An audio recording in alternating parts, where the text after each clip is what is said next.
Hey, what's up, YouTube? This is Say Sentient, and today we're going to be talking about our top 5 mutant characters for the month of March. And is it me or has nothing changed? What's going on? Is there something changed? Why is Silver Samurai up here? What's his reasoning? Let's find out. Top 5 mutant characters for March. Let's go!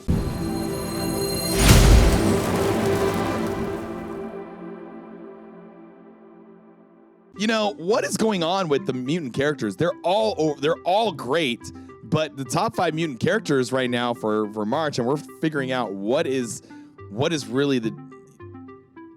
going on with them. What is happening with the mutants? Omega Red, the king right now in the game. He's the best legendary in the game.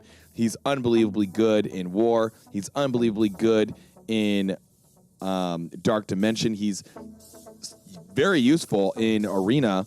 And even though he's not like mainly used in mutant nodes, in mutant raids in Doom, he's almost required for the boss in mutant raids. So Omega Red is number 1. I don't see anybody else taking that spot for quite a bit, unless they bring in somebody else like Madeline Pryor. But, you know, even though she's not a legendary or anything, we'll see what she's got later on next month. Omega Red is just a character that a lot of people can't really, you know, size up to right now, even with Jubilee being a number 2 as our, you know, second legendary and as our second character for mutant. You know, we're taking her into legendary for DD5, but at the same time, Jubilee is just amazing overall. She has a great kit. She's a lot of fun to use, really. And Astonishing X-Men just, you know, they're doing their thing until we don't know when they can't do the thing. And the mutant RNG nodes are just atrocious. They're just really, really, really bad. But moving to number 3, it seems like there's really not much going on as a change. I still think that Emma Frost overall is kind of moving to number 3 here. You know, her speed passive, it just doesn't change anything, and she's great for beginning, mid, and late game players. She's a milestone character. She has a great kit overall. She's a lot of fun, but one thing to note is that, like, a lot of people are starting to take her into DD5. A lot of people are starting to take her into DD5 for a lot of different reasons, and people are still using her in war, and people are still using her in arena. And arena, she's still like a linchpin with that speed meta. So that's why she's still there at number 3. Now, at the same time, Emma Frost didn't necessarily get a full rework with Marauders like Mr. Sinister did, but that Marauders team, this makes her almost more important now in war, because now you can use her on either offense or defense, or a 2 different team situation where you got Emma Frost with Speed Eternals in that meta, or you got Emma Frost in the Marauders rework right now, which just came out. So there's something to think about here, while, you know, Emma Frost is seeming to come back at a stronger rate here. Now, we got Omega Red, we got Jubilee, we got Emma Frost. Still, one of the best utility characters in the game as a mutant is Beast, period. Beast is just good overall. Like, we've talked about this over and over and over again, and he's just a character that is just too good to pass up. You got to bring him up. He's big in mutant nodes. He's just in mutant raids. He's just a character that can't die. You need to have him. You need to have this character. You know, he gives health regeneration, even if you don't, to all mutants, even on his ultimate T forward. But that's even if you don't bring him with Astonishing X-Men. You still got to bring him in the boss node. So that's important there. You know, still useful in war. And, you know, Beast makes the mutants kind of like feel whole, if that's what we can say here. Now, number 5 here, something to think about is Silver Samurai. I've been talking about this guy for the last couple of months, and I finally brought him up. And this guy is like really, really good. Possible Ultron killer with that no revive on his ult. Use that in Pocket Dimension, right? Silver Samurai, using him in possibly in against Dormammu, right? Something to think about. If you are going against Dormammu in war or in other game modes and things like that, like Arena. Now, Silver Samurai kind of just jumped up here But Silver Samurai just is, he's seeming to find his place here as the mutant characters are really getting settled in this March time frame. Silver Samurai is, being thought of to be brought up into DD5, which I'm even thinking about, not even really sure. And he's a global character here, so he's a global mutant, and he's a protector. He's just got a great kit. He's a lot of fun to use so far, and I'm really excited to see what I'm going to do with him in the future for April. But this is March, so we're going to see, as we just brought this up, and Silver Samurai is looking to be pretty good so far.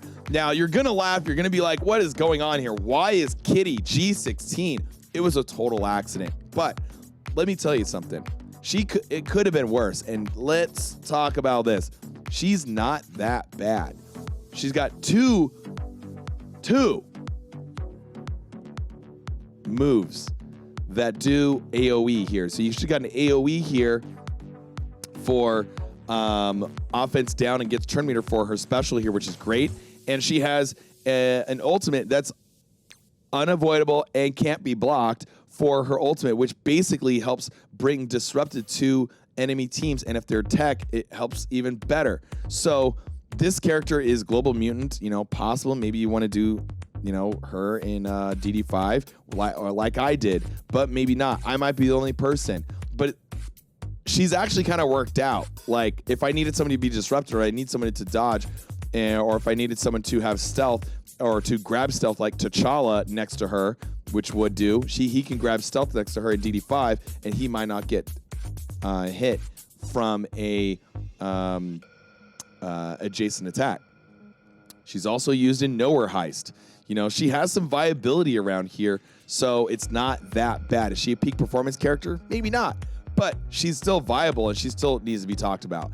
And I find out it could be worse mutants that I could have brought up on accident, and she ended up being a great mutant to help me out move through the game. Now, really, she's only used in mutant nodes. I know I'm using her in DD5. She's used in War, but pretty much outside of that, she has no other place.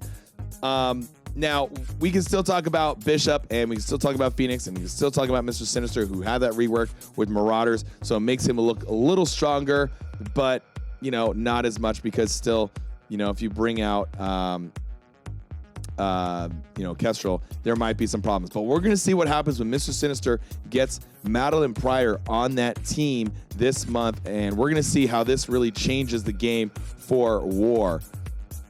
Phoenix still, kind of talked about with Magic here, but really not as much, because Phoenix is kind of like a mid-level game player here. She's just in and out being played. And, if you have a big Phoenix, it's, you could still possibly take her into DD5 if you want to. And you could still take her into, some other game modes if you wanted to.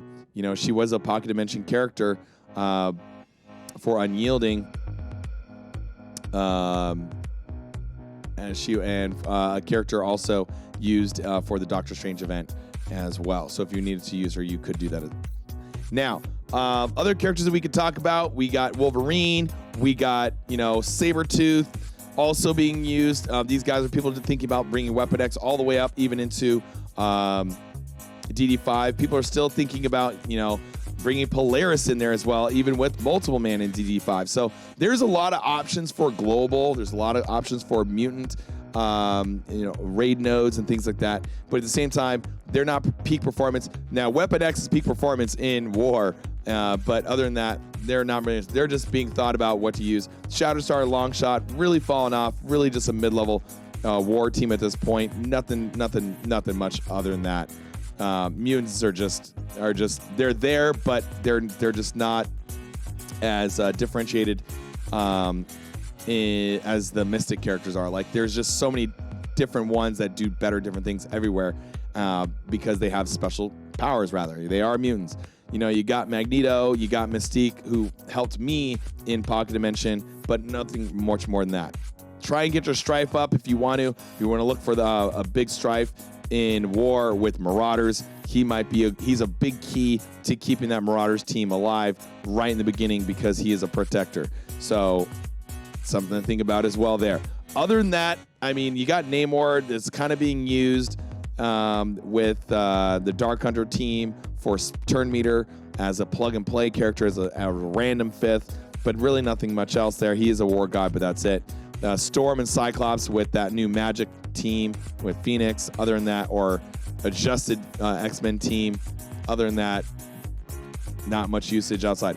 Madeline Pryor, we're going to find out what this girl's got. We're going to see what she's, going to be about in the next month. So we're going to see what this brings out in the future. So Madeline Pryor, I'm looking to see what she's got. She might even make it a top 5 next month in the Mutant video. So if you like this video, like and subscribe. Find me on Twitch and YouTube, and I hope you enjoyed it. Take it easy. Let's go!